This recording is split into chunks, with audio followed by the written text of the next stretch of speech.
So there is a hell of a lot to learn about Dragon's Dogma 2. I'm probably 15 or so hours in so far, and although I've gotten the hang of the game, there are so many things that I wish I knew sooner to save me some time or at least some hassle. And so today, that is exactly what we're going to be talking about, going over 10 things I wish I knew sooner in Dragon's Dogma 2. Now, without wasting any time, we're going to get stuck straight into it, and the first three are actually to do with the pawn system. First up, something I wish I knew a little bit sooner was that you can actually search for exactly the pawn that you want to use when you are in the Rift. So when I first used the Rift Stone, when you first get to the Border Watch outpost, I assumed it was just randomly generated pawns that you could choose from. Obviously they are made by other players who are playing the game, but I thought it would just randomly give me a bunch of options, which to be fair, it does if you don't actually search. So what you can do is you can go and interact with the Rift Stone. From there, you can actually search for the exact pawn that you want. There are a bunch of different filters you can use, choosing the vocations and their gender and all that kind of thing, even their levels and stuff like that. So be sure to use that. I did not know that straight away, and I feel like a bit of an idiot because I kind of just picked up my favorite two pawns from the randomly generated options that they had for me. Now, something else I wish I knew a little bit sooner was that when a pawn is giving a suggestion, if you use the go command, they will actually do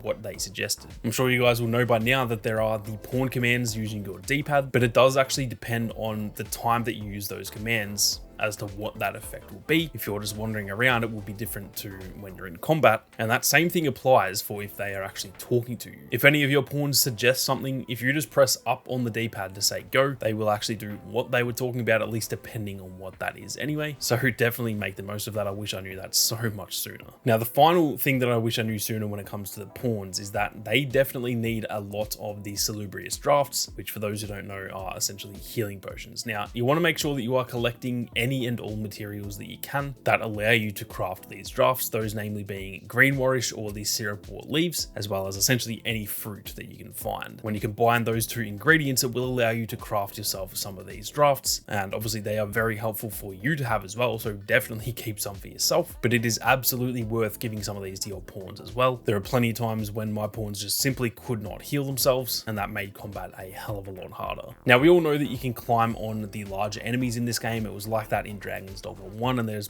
plenty of moments in the trailers and stuff like that for this game too, but I did not know until maybe 10 hours in just how crucial it is to make the most of that mechanic when it comes to those larger enemies. You deal crazy damage when you climb on their backs and deal damage to weak spots like their neck or head, for example. I knew you could do this, and I just assumed it would deal roughly the same amount of damage, but it deals absolutely absurd damage, and it is absolutely the meta for how to play these larger enemies. So all you have to do is just sort of jump and press or hold R2, and that will then allow you to climb on them, provided they can be climbed on at that time. And once you're on their back, if you are hitting them in their weak spots, they will take absolutely absurd amounts of damage. Now, before we go any further, if you guys are enjoying the video so far, be sure to hit that subscribe button and turn on those notifications. Over the last few weeks, with all of the Dragon's Dogma 2 content across all of the views on the channel, over 99% of those views came from people who weren't subscribed to the channel. So if you are new here, consider hitting that subscribe button. It would be a massive help, and it would be very much appreciated. But with that being said, let's get stuck back into it. Now, something else I wish I knew a lot earlier on in the game is that it is absolutely worth having at least one mage with you at all times as one of your pawns. Now, whether you make your main pawn a mage or whether you just hire one from the Rift, they are so elite at keeping you alive, but they also buff you by giving you elemental attacks depending on your own vocation anyway. As you can see in this gameplay here, I was getting buffed with flame attacks from my mage pawn, and it really helps against pretty much all enemy types. And obviously, if you equip some different elemental attacks for your mages as well, they can give you all kinds of different buffs. So that side of it is absolutely worth it. But on top of that, they do, like I said, just keep you alive a lot easier. They will create these like golden healing orbs, and if you just stand inside that, you will constantly heal up. So it doesn't really matter what combination you have when it comes to all of your pawns, but I would definitely recommend to have at least one mage in there, if not honestly two, and that will make your combat a hell of a lot easier. Now, throughout your playtime, if you notice any of these little icons above your health bar, what you want to do is head into the menu and check your status. If you go down to your condition, you can actually highlight that condition. That will then help you understand how to remove that condition, or at the very least, what to avoid. So for example, if you are drenched in water, you want to avoid lightning damage because that will be essentially amplified since you are obviously covered in water, and we all know what happens when lightning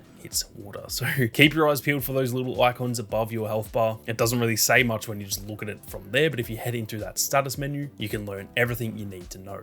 Now, I mentioned this one in my previous video as well, but it's too funny to leave out of this one, and this is definitely something that I wish I knew earlier on because it is absolutely hilarious. If you guys have been fighting goblins, you'll know that they do often pull out a shield, and it can make them just a little bit more difficult. They don't really pose that much of a threat, but it's kind of just annoying that they've got a shield. Well, if you want to bypass that shield, all you need to do is press R2. Unfortunately, I'm not too sure of the keybinds on PC, but just whichever button it is to pick things up or climb on enemies, like I said before. When you do this, you will literally just pick the goblin up, and you can either throw them or just drop them. And at that point, you have broken their stance. They will no longer be guarding, and you can deal as much damage as you want. So not only is this very handy, but honestly, it is absolutely hilarious just being in the middle of combat and you literally just pick up a goblin and drop it. It is the most random thing, but that pretty much sums up what Dragon's Dogma is. Now, something I definitely wish I knew earlier on is that you don't want to be spending too much money on weapons and armor until you have tried all of these starting vocations. I thought I was absolutely set on being the fighter vocation, but out of curiosity and also for the sake of content, I tried some of the other vocations and it honestly made me regret spending so much money on the armor that I had for my fighter vocation. So what I would say is just lock in your vocation first, test them all out, see which one you like, and once you are set on that, that is when you can spend your money on a bunch of cool weapons and armor. Now, one thing that is very easy to forget about is how much weight you are carrying around, and unlike a lot of RPGs, this game does affect you a lot more when you are carrying it too much weight. Now, if we take a look at a game like Elden Ring and Skyrim, both of those games have the encumberment system, so obviously if you're carrying too much stuff, you will be slowed down drastically, and in Skyrim, for example, you can't fast travel and stuff like that. It is